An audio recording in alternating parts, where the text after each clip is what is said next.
Right, thanks for that lovely introduction, Zara, and thanks for being here to listen to me, I guess. So again, my name is Jenna Zeigen, and today I will be speaking to you about the linguistic relativity of programming languages. But first, before I get into it, you can find my slides if you want to follow along that URL, and my Twitter handle is ZeigenVector, and I am Jenna Z on GitHub. I'm glad some of you understand my Twitter handle. Perfect audience for that one. So just a short rundown of what I'll be covering today. First, I will explain to you what linguistic relativity is, do not fear. And then I will say, does this apply to programming languages? Spoiler alert, it does, or else there would be no talk for the next 25 minutes. So I'm not the first person to be like, do these two things, linguistic relativity, or at least the concepts behind it, and programming languages, do they go together? So I will summon some previous or some computer science luminaries, their quotations. Then I will, in my own words, explain to you how I see linguistic relativity and programming languages going together. And in parallel, I will explain what this all means for us as programmers and especially as JavaScript programmers. So this linguistic relativity thing. Once upon a time, there were two men, one named Edward Sapir and the other named Benjamin Worf. And that whole Worf thing, not a coincidence. So Sapir was Worf's mentor, and he really did not have anything to say on this hypothesis that they came up with. Worf did all the hypothesizing. And what exactly is this Sapir-Worf hypothesis thing, which obviously a bit of a misnomer, but that's history. So this Sapir-Whorf hypothesis is kind of another name for one of the forms, or for linguistic relativity. So the Sapir-Whorf hypothesis has two forms. So the languages you speak either determine, which is called linguistic determinism, or influence, which is linguistic relativity, the way that you think. So linguistic determinism has largely been disproven by a lot of linguists. It's a little naive to say, yeah, like the words that we know, the language that we have to describe things completely constrain our ability to think about concepts, etc. We do have the ability to reason about, to talk about things that we don't have words to describe, that we don't have words to describe. You're able to think beyond language. However, linguistic relativity, that the languages we speak and know influence the way we think, that's a little bit easier to get behind, though is still a bit of a controversial hypothesis among linguists. But it's easy to see, the words that we have, the language that we speak does at least have some influence on the way that we think about things within our environment. A classic example of this is that of basic color terms. So, color in general is a continuous spectrum, but the words that we have, especially think about basic color terms as that 10 box of Crayola markers. So red or green or blue. So the words that we have for colors affect the way that we think about colors. We don't tend to think really of color as a continuous spectrum. We think of it as discrete things because something is either green or it's blue. But say there was no distinction between those, that there was one word. This is actually something from linguistics. I did not make this up. And there are actually some languages that don't have this distinction, but this, clearly an English portmanteau. So if we only had one word to describe this section of the color spectrum, they would influence the way that we think about this. And it's seen in psychological studies that speakers of languages without that green-blue distinction, they are slower to differentiate these colors or don't really see a difference between them at all. All right, so this is not a linguistics conference. This is EmpireJS. Does this apply to JavaScript? Yeah, it does. I told you that already. So I would like to propose that the programming languages we know strongly influence the way that we think about programming. And this is because of one key difference I see between programming languages and natural languages, which is that the programming languages create and manipulate the programming space rather than just describe it. You know, it's like animals don't have language, at least in the classic sense that we as humans do, but they are able to manipulate and interact with their environments. Furthermore, classic spoken languages do not have the ability to manipulate our environment. We are not wizards in Harry Potter. We can't say, Accio, tote bag, and it'll come flying through the air towards me. But you know, I've heard a lot of programmers say that they feel like wizards when they're programming, that programming feels like magic. So, you know, it kind of is a feeling that you have when you're programming, because programming manipulates the space in which you're working in. So, as I said, I'm not the first person to say, language or programming languages thought these have some influence on one another, or at least programming thought is influenced by programming languages. So, Kenneth Iverson, the creator of the APL programming language, it uses symbols, looks more like mathematical notation than the classic programming languages that you might think of. He says that programming languages offer important advantages as tools of thought. So if a programming language is a tool, it's going to have an influence on the way that you are thinking. And perhaps more notably, Paul Graham has this argument that has come to be known as the blob paradox. And the TLDR of it is that some programming languages are more powerful than others. And to motivate this argument, he supposes a very average programming language that he calls blub.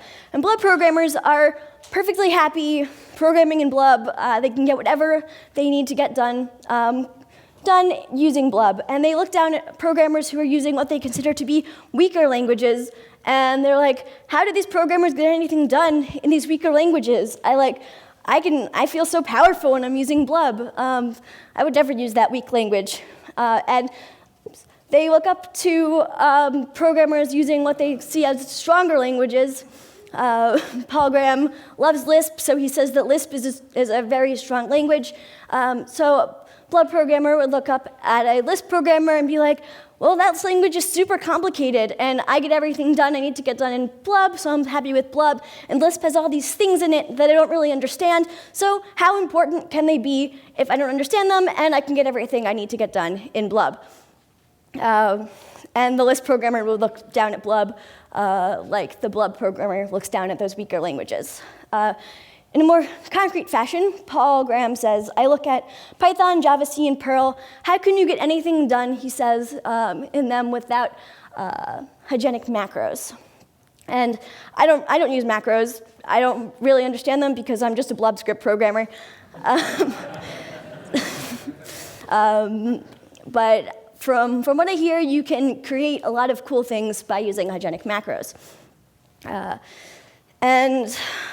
Furthermore, Paul Graham says that these programmers, Python, Java, C, JavaScript programmers, are satisfied with whatever language they happen to be using because these languages dictate the way they think about programs. That's some linguistic determinism stuff. He goes on to say that he knows this from his own experience. He started off programming in BASIC, and BASIC doesn't support recursion, but he didn't miss it because he thought in BASIC.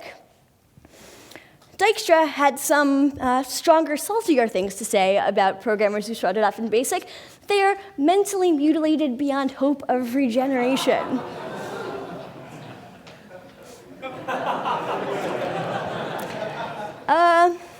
Don't really think so.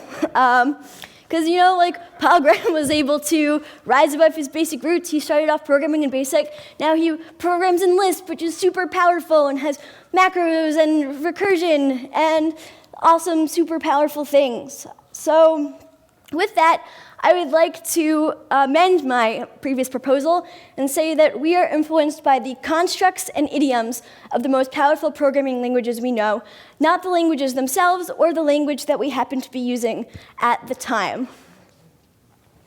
All right, so yeah, that's all well and good, right? So what does this mean for us as programmers, especially as JavaScript programmers? Well, I think there are some really cool things, some key differences between programming languages and spoken natural languages that we can kind of leverage to use this whole linguistic relativity thing to our advantage. The first one of those is that we can learn more powerful programming languages and how to program in them idiomatically. While it's really hard to learn a new spoken language, especially after a certain age, because your brain isn't what's called plastic anymore, it's pretty easy to learn a new programming language. I imagine a lot of you, like me, only started learning how to program when you were adults, or at least no longer toddlers. So it's easier to learn a new programming language. So an example of this is, from my own history, is that of something that I learned when I was learning how to program. So I started off learning how to program in 2010, and even as recently as that, they still think it's a good idea to start teaching new programmers how to program in Java. So the first thing I learned, the first iteration tool I learned was for loops. And because it was an introduction to programming class, so I can't imagine they would start off teaching me recursion or anything. But yeah, I was super happy with loops. They were like my favorite thing back then. And then I took a data structures and algorithms class in Python. And with Python came list comprehension. And that made me feel like I was on top of the world, just manipulating arrays for days. And yeah, I stopped thinking about iteration in terms of for loops. Even to this day, it's really hard for me to construct a for loop. That might actually be CoffeeScript's fault, but anyway, I love CoffeeScript, by the way. And then, so after I graduated, I went to the fall 2012 batch of what was then Hacker School and is now the Recurse Center. And when I started, I was really happy in my imperative programming language world, loops and list comprehension for days. And I started talking to some other hacker schoolers, and they loved functional languages, and they were like, "Do you even map, bro?" And I was like, no, what's that? But it sounded really cool. But it took a long time for me to wrap my head around it. It was like this whole new functional thing, no side effects, which I really was depending on at that point. But eventually, I was able to understand it. So bottom line is, we are humans, and we can learn things. Yeah. So the second example of differences between programming languages and spoken languages is that we can implement the constructs of more powerful languages in whatever programming language we happen to be using. While this isn't really the case with spoken languages, you can't, go off to an exotic place, pick up a cool new word from whatever language they speak there, bring it back, and use it in your own personal lexicon. It doesn't really work, or you could. People might think you were a little eccentric, but that's kind of what we do when we're programming, especially when you're using libraries. So, you find a cool library and you bring it in, and you're especially if this is at work, people are expected to be able to review your code, and that's perfectly cool. And I would advocate using libraries. Guy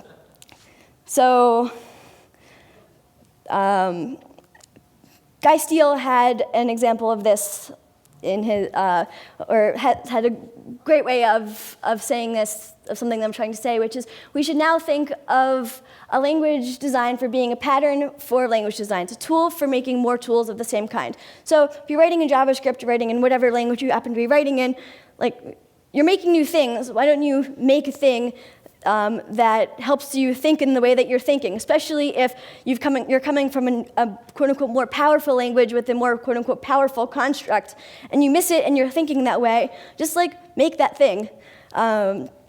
JavaScript is notorious for having these weird mismatches between what browser, but ES implementation, like browsers using or whatever, like you should be able to think in the constructs you're thinking in. So underscore slash Lodash is great for this. You know, even if your users are using ES3 and you have to like think about that, which I think you still might have to. The underscore and Lodash allow you to just think in a mappy way. You don't necessarily have to be using array.prototype.map, just as long as you're like, if you want to think in map, go for it, and it'll be great. A more, bringing it full circle example is SweetJS. I think it made its grand debut at JSConf last year in a presentation by James Long in his talk ultimately about emoji script. And he talked about SweetJS, which brings hygienic macros to JavaScript. You can craft the language you always wanted. You're no longer confined by our dear little blub script. In addition, I think more palatably, we have this portent of ES6/2015, and we're all pretty thirsty for it, and can't really use it, especially if you're programming for the browser. But we do have tools for, you can write ES6. I prefer that, and and then use transpilers or polyfills or whatever you need to be able to write in the constructs that you want to be able to write in. So the third difference between programming languages and spoken languages is that programming languages are synthetic and can change. This is not really the case with spoken languages. It takes hundreds of years for them to evolve, and there's very little regulation, that leads to them being kind of messy. You might think JavaScript is weird, but English is even weirder with all of its borrowed words and things. And there are those borrowed words that I kind of referred to before in English, but it takes a lot longer for them to really get incorporated into the actual language, which, that's kind of the case with JavaScript, but it takes a lot shorter, even though, it feels like ES6/2015 is taking forever. It takes English or other spoken languages a lot longer to incorporate other languages' constructs. Furthermore, synthetic languages don't really catch on. Esperanto is an example of a synthetic spoken language, and there's not that many people, there's not whole populations of people speaking Esperanto. Also, spoken languages are not heavily regulated. Just as a little anecdote, I used to think that spoken languages were regulated by groups of super smart people, these language experts sitting in a room deciding what should and should not go into spoken languages. It's not the case for spoken languages, but I think that's what TC39 is. It's the standards body. It's just really smart people who are making decisions based on these proposals that come to them. And a lot of these things that are going into future JavaScripts are things that we have brought in from other languages. So, yeah. So an example of this, just to echo back to an example I used before, we currently, across the board, we have for loops and map. And pretty soon, by the end of the year, according to the new ES name, we'll be getting array comprehension and in the same family, generators. So the language is changing. These will be actually real in the language. Guy Steele, once again, summarizing up what I need to say, is that languages that can't easily grow will die. And so, we have these really smart people who are coming to JavaScript from other more quote-unquote powerful languages. And sure, they maybe like programming in JavaScript, but they probably really like these high-level constructs like generators and macros, and they miss them. And if we don't get these constructs within the real language, we might lose them as programmers, but we need them. Also, growth allows for more growth. That's kind of a bit of a tautology, right? But once we get once we get generators into the language that everyone can really use, that makes way for a more efficient, concise way of incorporating new things into the language that people are missing, like async await. And I think I just read an article recently, I think it was a blog post, about CSP, communicating sequential processes, which are important in Golang and Clojure's core async, both some pretty powerful languages in my opinion. So, if the language doesn't change, then we might lose some people from JavaScript. That's not meant to sound scary at all. So, where does this leave us? We could all leave right now, go learn ClojureScript, and come back, and next year could be Empire CLJS 2016. What do y'all think about that? No. Or we could all go off, learn new languages, it'll make you a better programmer, find cool things, bring them back, and share with your friends. And I think this is the better option. Don't you? And so, all right, of the three differences that I brought up between programming languages and spoken languages and their implications, I think the best thing for us to do right now is to just make a lot of libraries, I guess, because how cool would it be if you could go off and really learn the internals of your favorite language construct in that way that you've been thinking for a really long time but not really understanding what's going on under the hood. If you want to write a library for that thing that you're missing in JavaScript, then you could learn what's going on. And also, the JavaScript community is full of a lot of people who are both beginners all through some super experts. But even the super experts don't have clout with TC39, don't have the ability to really push proposals through and make those important decisions. So I think the only thing left for us to do is bring those things in ourselves. Okay, so one ramification of this could be that we eventually get one language to rule them all. I don't really think that's a good idea. The languages we have, especially JavaScript, has evolved for a reason, and all these languages evolved because they're good at certain things. And even if you find these really cool constructs in these languages, the language that you're using, you're probably using it for a reason. So JavaScript is weird, but let's keep JavaScript weird.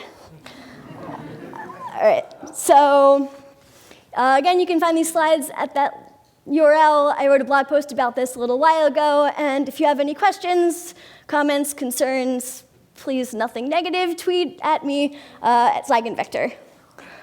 All right, thanks, guys.